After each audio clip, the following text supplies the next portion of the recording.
नमस्कार, जनता टीवी देख रहे हैं आप और मैं हूं आपके साथ जागृति खंतवाल। रुक करेंगे खबरों की ओर। मोदी 3.0 का पहला और वित्त मंत्री निर्मला सीतारमण अपना 7वां बजट पेश करेंगी। बजट को लेकर सरकार से तमाम वर्गों को काफी उम्मीदें रहती हैं, तो वही देवभूमि की जनता को बजट से इस बार क्या उम्मीदें हैं, इसको जानने के लिए हमारे संवाददाता संजय प्रसाद ने जनता से बातचीत की। रिपोर्ट देखिए। मोदी सरकार की 3.0 की सरकार अब कल 23 जुलाई को अपना पहला बजट पेश करने जा रही है, जिसमें वित्त मंत्री निर्मला सीतारमण अपने काल का 7वां बजट पेश करेंगी अपने कार्यकाल का। तो क्या कुछ इस बजट में होना चाहिए, क्या आम आदमी एक सोच रखता है, किस तरीके का बजट होना चाहिए, इन सब बातों को लेके हम आम जनता के बीच में पहुंचे हुए हैं, लोगों के बीच में पहुंचे हैं। इनसे जानेंगे कि आखिर कल जो बजट पेश होने वाला है, क्या कुछ उसमें उम्मीदें हैं लोगों को, क्या कुछ खास ये बजट में रहने वाला है। सर, स्वागत है आपका जनता टीवी पे। धन्यवाद। सर, कल निर्मला सीतारमण अपने करियर का 7वां बजट पेश करने जा रही हैं। मोदी की 3.0 जो सरकार है उसका पहला बजट है, क्या उम्मीद करते हैं इस बजट से? ये हम तो बड़ी आशाओं के साथ इस बजट की तरफ देख रहे हैं, बल्कि क्योंकि मैं तो शिक्षा के क्षेत्र से जुड़ा हूँ, तो मेरा मानना है कि शिक्षा, उच्च शिक्षा के लिए खास तौर से और प्रारंभिक शिक्षा के लिए बजट में कुछ अच्छे प्रावधान हो, क्योंकि जितना शिक्षित समाज होगा देश का उतना ही विकास होगा। बिल्कुल, शिक्षा बहुत ज़रूरी है और ख़ासकर जो आज की दौर में है, कॉम्पिटिटिव एग्ज़ाम्स जिस दौर में होते हैं उसको देखते हुए किस तरीके की व्यवस्था एक चाह रहे हैं, क्योंकि कंपटीशन का टाइम है, बहुत ज़्यादा स्ट्रगल करना होता है युवाओं को खासकर। तो किस तरीके की व्यवस्था एक होनी चाहिए एग्ज़ाम्स को लेके या फिर पढ़ाई को लेके, इसमें कुछ? देखिए, सबसे पहले हमें कुछ ना कुछ जो ये शिक्षा प्रणाली है इस पर पुनर्विचार करके, इस पर बल्कि मैं तो चाहता हूँ कि बजट में कोई इस तरह से आए कि शिक्षा प्रणाली, चाहे वो स्कूल के स्तर की हो, चाहे वो कॉलेज के स्तर की हो, चाहे वो कॉम्पिटिटिव स्तर की हो, सभी में सुधार के लिए कुछ समितियाँ हैं। जिस तरह से हमारे युवाओं के साथ पिछले कुछ वर्षों में हो रहा है, चाहे पेपर लीक की घटनाएं हैं, और तो उससे कहीं ना कहीं हमारे युवा काफ़ी हतोत्साहित है, तो कहीं ना कहीं उनमें उत्साह की ऊर्जा भरने के लिए बजट में शिक्षा के क्षेत्र में क्रांति के लिए कुछ ना कुछ प्रावधान जरूर होना चाहिए। जरूर होना चाहिए, शिक्षा के क्षेत्र में क्रांति आनी चाहिए। तो साथ ही साथ हमारे साथ हैं व्यापारी भाई, इनसे जानेंगे कि इनको क्या उम्मीद है इन बजट से, किस तरीके का बजट पिछला था। सर, पिछले वर्षों में जिस तरीके का बजट देखा गया है, व्यापारी हितों में खासकर थोड़ा ध्यान रखा गया है, इस बार के बजट में क्या उम्मीद करते हैं कि कैसा होना चाहिए? सबसे पहले तो मैं ये आपके चैनल के माध्यम से बताऊं, क्योंकि जो व्यापारी है उन्हें बहुत उम्मीदें हैं, क्योंकि हमारा जो पर्वतीय क्षेत्र है उत्तराखंड का, वो ज़्यादातर जो है इस बीच में कोरोना के बाद जो बेरोजगारी आई है, तो हम चाहते हैं स्वयं रोजगार के तहत जो है कई योजनाओं को जो है उनको अमली जामा पहनाना चाहिए, ताकि ये है कि वो अपने काम के साथ साथ जो है बैंकों के हिसाब से सरलीकरण के हिसाब से उन्हें लोन मिले, ताकि वो अपने कारोबार को अंजाम तक पहुंचा सके। उनके साथ साथ वो जब स्वयं रोजगार करते हैं तो उनके साथ साथ कई परिवार और जुड़ जाते हैं, और उसी के तहत जो छोटी छोटी जो दुकानें हैं उनके लिए भी कई ऐसी योजना निकलनी चाहिए, क्योंकि जिस हिसाब से बेरोजगारी बढ़ी है, तो हम चाहते हैं कि केंद्र जो है ऐसी योजना लाए जिसकी वजह से जो है दुकानदार अपनी दुकानदारी भी कर सके और कई कारोबारों के हिसाब से जो है इन लोगों को भी जोड़ सके। जी, व्यापार में अभी क्या स्थिति है, क्योंकि खासकर जो मामला आता है अभी तक वो जीएसटी का है। जीएसटी को लेके व्यापारियों में शुरू से असमंजस की स्थिति बनी रही, तो अभी क्या स्थिति है, अभी कैसा है जीएसटी को लेके माहौल? नहीं, व्यापारी जो है कर देना चाहता है, व्यापारी कर से नहीं बचता, लेकिन कर की जो जटिल समस्याएं हैं उनको देखते हुए जो है अगर केंद्र सरकार को लगता है कि कुछ जो कारोबारी है उनको जो है हम जीएसटी के माध्यम से जोड़ें, तो बहुत स्वागत योग्य है। लेकिन क्या है कि कहीं ना कहीं ऑनलाइन ने जो कारोबार पे जो अपना जो दबदबा बना रखा है, और बाज़ार की स्थिति ऐसी हो गई है कि आज की डेट में बाज़ार में जो है बिल्कुल सुनसानी छाई है, तो उसे दूर करने के लिए भी जो है कई योजनाएं निकालनी चाहिए, ताकि जो है व्यवसायी अपना कारोबार कर सके। बिल्कुल, व्यवसायी अपना कारोबार कर सके। तो व्यवसायी की तरफ से आपने सुना कि अपने कारोबार में कहीं ना कहीं थोड़ी ढील चाहता है, थोड़ा मदद चाहता है सरकार से। साथ ही हमारे साथ कुछ और लोग हैं। जी सर, स्वागत है आपका जनता न्यूज़। सर, क्या करते हैं आप? मैं एक्चुअली जो है टैक्सी का हम जो है संचालन करता हूँ। टैक्सी का संचालन करते हैं। तो कल भारत सरकार इस सरकार का अपने इस वर्ष का पहला बजट पेश करने जा रही है, क्या उम्मीद करते हैं? देखिए, जो नया बजट आए आम आदमी की पहुँच पर आए, जो महंगाई की अभी इतनी हर चीज़ पे जो महंगाई है उसमें कुछ कमी लाए, ऐसा बजट आए कि आम आदमी जो है आराम से उसको ग्रहण कर सके, जो बजट है। टैक्सी चालकों के लिए, क्योंकि परिवहन एक बहुत बड़ी खासकर हमारे पहाड़ के लिए परिवहन का एक बहुत बड़ा साधन है टैक्सी, तो टैक्सी चालक क्या चाहते हैं कि किस तरीके की थोड़ा सुविधा हो या फिर कुछ चीज़ों में रियायत, किस तरीके की चाहते हैं आप बजट? देखिए, ऐसा बजट है जिसमें अगर मैं कहूँ कि जैसे हम लोग अगर सामान्यतः अगर कोई अगर टूरिज्म संबंधी कोई भी कारोबार कर रहे हैं, माना मैं अगर टैक्सी लूँ या उस पर जो है ऐसी नीति बनाए जो बजट के अंदर हम लोगों ने तो ऐसी छूट मिले कि जिसके तहत हम आराम से इसको ले सकें, या हम होटल का कारोबार करना चाह रहे हैं तो उसमें छूट मिले, एकदम से जो है जितना अभी देखा जाए हर टैक्स का लोड है उसको थोड़ा कम कर दे गवर्नमेंट, टैक्स का लोड कम कर सके। तो तमाम तरीके से जो अपने विचार हैं वो यहाँ आ रहे हैं। साथ ही हमारे साथ यहाँ यूकेडी से हैं, यूकेडी के नेता हैं और बहुत प्रभाव रखते हैं क्षेत्र में। सर, मोदी सरकार इस कार्यकाल का पहला बजट पेश कर रही है। निर्मला सीतारमण जी अपने कार्यकाल का 7वां बजट लेके आ रही हैं, क्या उम्मीद करते हैं किस तरीके का बजट होना चाहिए? देखिए, आज जो देश के हालात हैं उन हालातों को देखते हुए, जैसे आज उत्तराखंड के स्थिति के बारे में देखेंगे तो सबसे पहले जो है हमारे जो बजट है केंद्र का बजट जो उत्तराखंड के लिए, एक तो हमारे उत्तराखंड के लिए ग्रीन बोनस की उन्होंने घोषणा करनी चाहिए, जो कि सारा जो उत्तराखंड है वो 75% ये फॉरेस्ट बताते हैं, और फॉरेस्ट का जो भी नुकसान होता है, जैसे अभी हमारे जंगली जानवरों से नुकसान होता है, हमारी खेती को नुकसान हो रहा है, हमारे जो लोग जो है मारे जा रहे हैं जंगली जानवरों के कारण, तो उनके लिए इनको विशेष व्यवस्था बनानी चाहिए। और उत्तराखंड के लिए जो वन कानून है उसमें कुछ न कुछ संशोधन करना चाहिए। और दूसरी बात है, देखिए, स्वास्थ्य सेवाएं जो उत्तराखंड क्या पूरे देश की स्वास्थ्य सेवाएं बहुत बढ़िया नहीं है, और आज जो है आदमी लुट रहा है। तो मेरा ये कहना है सरकार से, केंद्र सरकार से और केंद्रीय वित्त मंत्री से कि स्वास्थ्य सेवाओं के लिए इसमें स्पेशल बजट आना चाहिए, जिससे जो गरीब लोग हैं, जो आम जनता है, उनको उससे स्वास्थ्य सेवाओं का लाभ मिले, और जो जिस तरीके की लूट पूरे देश में चल रही है उस लूट को रोकने के लिए कोई व्यवस्था बनानी चाहिए।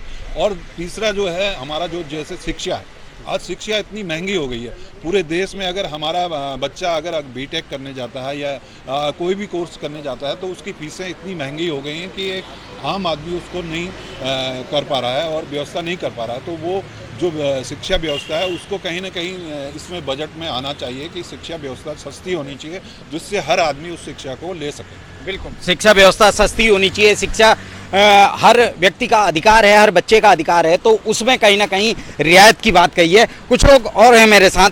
जी सर, आपका नाम? वीरेंद्र सिंह जग्गी है मेरा नाम। वीरेंद्र जी, बजट पेश होना है कल, तो किस तरीके की उम्मीद करते हैं? क्योंकि आम जनता फिलहाल जो बात कर रही है, चाहे महंगाई की बात हो या फिर रोजगार की बात हो, तो आपकी नज़र में किस तरीके का बजट होना चाहिए? देखिए, जैसे आपने आम जनता की बात करी है तो आपको ये बता दूं कि आम जनता तो बजट के मायने नहीं जानती है, जिसका फ़ायदा सरकारें उठाती हैं। और बजट कैसा होना चाहिए जो आपने बोला, उसमें देखिए मेनली है महंगाई जो है, महंगाई इतनी ज़्यादा हो गई। अगर आलू टमाटर वगैरह के रेट देखें उसमें, तो बिजली का देखें आप, उसमें कंजम्पशन का देखें, तो आम नागरिक जो बड़ा पीड़ित है इस टाइम पे। दूसरा जो है, इसके अलावा चिकित्सा, आप चिकित्सा में देखिए सीटी स्कैन, अल्ट्रासाउंड वगैरह बेतहासा उन्होंने उसमें कर रखे, रेट बढ़ा रखे हैं गवर्नमेंट का, उसमें कोई अंकुश नहीं है। तीसरा जो मेन पॉइंट है वो शिक्षा का है, क्योंकि ये देखो तीनों बुनियादी चीज़ें हैं। आज शिक्षा में भी आप देख रहे हैं कैसी लूट खसोट चल रही है। आप डेली आप देखते हैं कि कल ही आज ही पढ़ा अखबार में कि एक आम जो है नागरिक को डीएम के सामने 2300 रुपये का पर्चा लेकर के किताब का पहुंच गया, बोले मेरे पास अब कॉपी के पैसे नहीं है। आज ही के अखबार में आया हुआ है। तो चिकित्सा, शिक्षा और महंगाई, इस पर अंकुश लगाया। जो निम्न वर्गीय परिवार है और निम्न और मध्यम वर्गीय परिवार है, उनका बजट पता होना चाहिए कि भैया सब्जी के रेट जो है वाजिब है, दाल लहसुन के दलहन के वाजिब रेट है, लाइट जो है प्रॉपर मिले और सही रेट पे मिले, जल जो है उचित व्यवस्था हो। अब लाइट ही नहीं है तो जल कहाँ से लोगों को मिलेगा? तो एक जो बजट जो होना चाहिए, मेरा जो मानना है, बजाय उच्च वर्गीय के कि एसी के रेट कम कर दिए, बसों का टैक्स कम कर दिया, तो ये जो है निम्न वर्गीय के लिए होना चाहिए बजट निम्न वर्गीय के लिए होना चाहिए। बिल्कुल, जो निचला तबका है, जो मध्यम वर्गीय परिवार हैं, उनको देखते हुए कहीं ना कहीं बजट होना चाहिए। एक हमारे साथ और हैं, समाज सेवी के तौर पर हल्द्वानी में काम करते हैं, सुशील भट्ट। सुशील जी, बजट है, बहुत बड़ी चीज है और भारत सरकार जो है वो अपना इस कार्यकाल का पहला बजट ला रही है जी। क्या उम्मीद करते हैं, किस तरीके का बजट हो, क्या क्या चीजें हों, लोगों के लिए रियायत मिले या टैक्सेशन में कुछ तरीके की रियायत चाहते हैं? नहीं, देखिए, सबसे बड़ी बात यह है कि जो बजट हो वो जो मध्यम वर्गीय लोग हैं उनकी भावनाओं के अनुरूप हो, और सबसे बड़ी बात है स्किल इंडिया वाला बजट होना चाहिए, क्योंकि देखिए देश में बेरोजगारी इतनी है, आप रोजगार तो दे नहीं रहे, कम से कम स्किल डेवलपमेंट के नाम पे कुछ खर्च हो, मतलब उसके लिए भी एक बजट निर्धारित होना चाहिए, और स्वास्थ्य के लिए भी बजट होना चाहिए। आज देखिए स्वास्थ्य चिकित्सा कितनी महंगी हो गई है, आदमी जो मतलब इंश्योरेंस करा रहा है, हेल्थ इंश्योरेंस करा रहा है, उसमें भी उसको मतलब लाखों का भुगतान करना पड़ रहा है, तो चिकित्सा बहुत महंगी हो गई है, और स्वास्थ्य और हमारा जो ये जो शिक्षा है, शिक्षा बहुत महंगी हो गई है, तो इसके लिए भी बजट आना चाहिए। और सबसे बड़ी बात यह है कि जो सरकारी जो संस्थान है, इनकी जैसे जो सरकारी विद्यालय है, इसमें सुधार आना चाहिए। अगर आप प्राइवेट हम अपने बच्चे को स्कूल भेज रहे हैं, तो निश्चित रूप से इसलिए भेज रहे हैं कि वहाँ पे सुविधाएं ज़्यादा है, तो सुविधाएं सरकारी में हमें क्यों नहीं मिल सकती है? हम सरकारी अस्पताल की जगह प्राइवेट अस्पताल का रुख क्यों कर रहे हैं? सरकार को इस और ध्यान देना होगा। और आपने देखा होगा जिस तरीके का नारा ये सरकार लगा रही थी कि हम 400 पार जाएंगे, निश्चित रूप से ये जो मध्यम वर्गीय जो परिवार के लोग हैं, इनके लिए कभी अभी तक नहीं सोचा गया, और इनकी एक नाराजगी भी कहीं ना कहीं मुझे लगता है कि इसमें देखने को मिली। और सबसे बड़ी बात यह है कि जो मध्यम वर्गीय को साधते हुए ही ये बजट आना चाहिए, और सबसे बड़ी बात यह कि हर वर्ग की इसमें बात होनी चाहिए, हर वर्ग की बात होनी चाहिए। बिल्कुल, हर वर्ग की बात होनी चाहिए, हर व्यक्ति बात करना चाहता है, हर व्यक्ति बजट से कुछ न कुछ उम्मीद रखता है, क्योंकि सरकार लोग अपने लिए चुनते हैं, अपनी सुविधाओं के लिए चुनते हैं, अपने जीवन को सरल बनाने के लिए चुनते हैं। कुछ युवा हमारे साथ आए हैं जी, आपका नाम? मेरा नाम मोहम्मद सलीम। मोहम्मद सलीम। सलीम, बजट पेश होना है जी, किस तरीके की उम्मीद करते हैं सरकार से? क्या कुछ सोच के आपने वोट दिया था? सर, हम तो यही उम्मीद करते हैं कि ज़्यादा से ज़्यादा हेल्प होए गरीब आदमी की। हॉस्पिटलों में परेशानी होती है एडमिट कराने में जी, कहीं पे ले जाते हैं तो 50 चक्कर, इन्हें यहाँ जाओ, इस काउंटर में जाओ, उस काउंटर में जाओ, तब तक का मरीज भारी पड़ा है। बहुत परेशानी हो रही है हॉस्पिटलों में भी एडमिट कराने में, तो ये उम्मीद नहीं थी। सुविधाएं नहीं नहीं। बिल्कुल जी, चलिए ठीक। तो सुविधाएं, खासकर जो बेसिक चीज़ें निकल के आती हैं वो यही हैं कि स्वास्थ्य, शिक्षा, बेरोजगारी, ये सब मामले हैं जिन पर सरकार को ध्यान देना चाहिए। और सरकार देखिए कोशिश तो बहुत करती है, लेकिन फिलहाल ग्राउंड पे क्या कुछ हकीकत निकल के आती है। कुछ लोग और हैं हमारे साथ। जी सर, आपका नाम? एडवोकेट मोहन कांडपाल। एडवोकेट मोहन कांडपाल। तो वकील साहब, किस तरीके का बजट है, क्योंकि आप तो इसी फील्ड से ताल्लुक़ रखते हैं और देखते हैं कि बजट में किस तरीके की परेशानियां आती हैं, या फिर किन लोगों के लिए बजट किस तरीके का होना चाहिए? सर देखिए, पहले बजट पे मैं बात करने से पहले कहना चाहूँगा कि हमारे देश में बजट को बना कौन रहा है? बजट बनाने वाले जो नेता हैं, क्या वे परिपक्व हैं? सही मायने में जो बजट बनना चाहिए, हमारे युवाओं के लिए बनना चाहिए, उनकी शिक्षा, चिकित्सा के लिए बनना चाहिए। अभी आपको हल्द्वानी में जितने भी चिकित्सा हैं, तो सब मेरे ख्याल से क्या सिस्टम चल रहा है मेरी खुद समझ में नहीं आ रहा है। तो पहले बजट में चिकित्सा को मेन, शिक्षा, चिकित्सा, इन चीज़ों को बजट में प्राथमिकता के साथ रखना चाहिए। और मेरे को तो लगता है बजट एक खाना पूर्ति करेगी गवर्नमेंट केवल, और बजट उसके अलावा कुछ भी नहीं होगा। अच्छा, महंगाई की अगर बात करें तो चीज़ें जो आम आदमी का कहना है कि चीज़ें बेतहासा महंगी हैं, उनकी पहुंच से दूर हैं, तो इन सब चीज़ों के बारे में क्या सोचते हैं? सर, जो महंगाई पे आप बात कर रहे हैं, आज देख लीजिए सब्जी कहाँ पहुंच गई है। मेरे ख्याल से तोरई जो बरसात के सीज़न में होती है, लौकी जो बरसात के सीज़न में होती है, 50 रुपये से नीचे लौकी, तोरई, ये कोई चीज़ अवेलेबल नहीं है मार्केट में। क्यों? आखिर ये सरकार इस पर लगाम क्यों नहीं लगा पा रही है? पहले तो इन चीज़ों पे लगाम लगाई जानी चाहिए। जो महंगाई आज बढ़ रही है, इसके पीछे मेन सरकार ही जिम्मेदार है। और आम जो मध्यम वर्गीय को सरकार आज गरीबी रेखा की ओर बढ़ाती जा रही है। क्या इस देश में एक दिन ऐसी स्थिति आ जाएगी कि एक अमीर वर्ग और एक गरीब वर्ग रहेगा केवल, उसके अलावा कोई मध्यम वर्गीय इस देश में नहीं रहेगा? तो ये ये भारत देश का दुर्भाग्य है कि इस देश में ऐसी सरकार और ऐसे नेता हैं जो आम जनता के लिए नहीं सोचते हैं। बिल्कुल। तो आपने देखा किस तरीके से लोगों में कुछ आक्रोश भी निकल के आता है और बजट को लेके उदासीनता भी यहाँ नजर आती है। कुछ लोग और हैं जी। बस सर, आपका नाम? मेरा नाम विजय चंद्र है। विजय जी, बजट कल पेश होना है संसद में और नई सरकार का पहला बजट है, क्या उम्मीद करते हैं इस बजट से? देखिए, अब बजट में तो अभी तक आपने जिन लोगों से भी करा होगा जी, तो बाइट ली होगी तमाम लोगों से, सभी की एक राय होती है कि टैक्स में छूट मिलना चाहिए। ये जो जीएसटी के बारे में बोलूँगी, मगर किसी भी व्यक्ति ने ये नहीं बोला होगा कि गरीब के लिए उसके उन्मूलन के लिए क्या होना चाहिए। जो मलिन बस्तियां हैं, जो झुग्गी झोपड़ी हैं, उनकी व्यवस्था कौन करेगा? हमारे एक ही उद्देश्य है, बाकी सबका तो हल कोई कोई निकल ही जाएगा। तो ऐसी बजट में ऐसी व्यवस्था की जाए कि इसका भी कम रोका जाए। पर्दा लगा के गरीब खत्म नहीं होगी, उनकी भी सुटेबल व्यवस्था होनी चाहिए। हमारा एक ही उद्देश्य है कि बजट में कहीं ना कहीं उनके लिए भी स्थान हो, बस ये हमारा कहना। बाकी सब तमाम जो लोग हैं वो बजट से उम्मीद लगाए बैठे हैं और अपनी अपनी तरफ से किस तरीके का एक बजट होना चाहिए उन्होंने अपनी तरफ से जरूर खाका पेश किया है। अब ये तो देखने वाली बात है, मोदी सरकार डॉक्टर निर्मला सीतारमण जो बजट पेश करेंगी उनमें आम आदमी के लिए और गरीब व्यक्ति के लिए क्या कुछ वो तोहफा लेके आने वाली हैं। जनता टीवी के लिए संजय प्रसाद, हल्द्वानी से। तो वहीं देहरादून मुख्य सेवक सदन में नियुक्ति पत्र वितरण कार्यक्रम का आयोजन किया गया, जिसमें मुख्यमंत्री पुष्कर सिंह धामी ने बतौर मुख्य अतिथि कार्यक्रम में शिरकत की। इस दौरान उन्होंने विभिन्न विभागों में चयनित अभ्यर्थियों को नियुक्ति पत्र वितरित किए। मुख्यमंत्री पुष्कर सिंह धामी ने सभी अभ्यर्थियों को हार्दिक बधाई और शुभकामनाएं देते हुए पूरी ईमानदारी के साथ अपनी जिम्मेदारी का निर्वहन करने का आह्वान किया।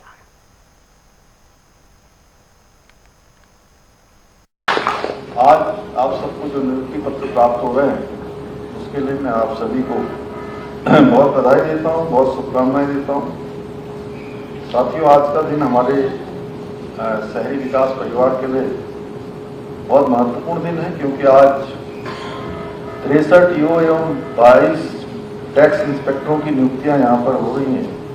उनको आज नियुक्ति पत्र प्रदान हो रहे हैं और आप सब अब शहरी विकास परिवार के सदस्य के रूप में अपने निकट भविष्य में राज्य को सेवाएं देंगे।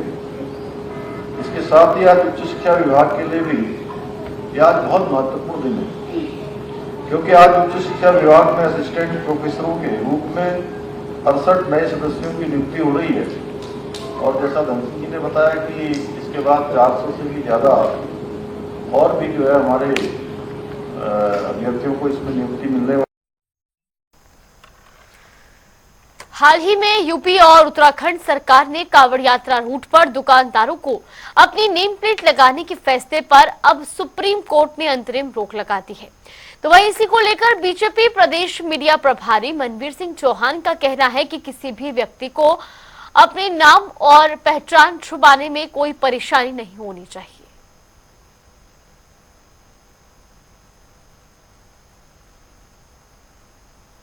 सुप्रीम कोर्ट ने अंतरिम रोक उस पर लगाई है, अभी कोई फैसला उस पर नहीं दिया है। लेकिन न्यायालय का चाहे कोई भी हो, सभी हम सम्मान करते हैं, लेकिन हर व्यक्ति की पहचान होनी चाहिए।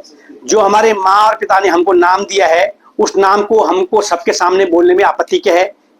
मुझे लगता है चाहे किसी भी धर्म का व्यक्ति हो, चाहे किसी भी समुदाय का हो, सभी को जो उसके माँ और पिता ने उनको नाम दिया है उस नाम को सबके सामने बोलना ही चाहिए, उसकी वो पहचान होनी भी चाहिए।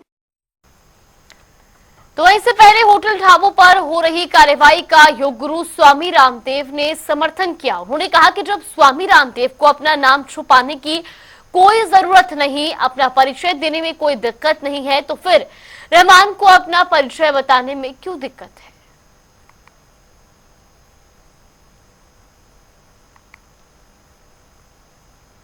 जब रामदेव को अपनी पहचान बताने में कोई दिक्कत नहीं है तो रहमान को क्यों दिक्कत होनी चाहिए?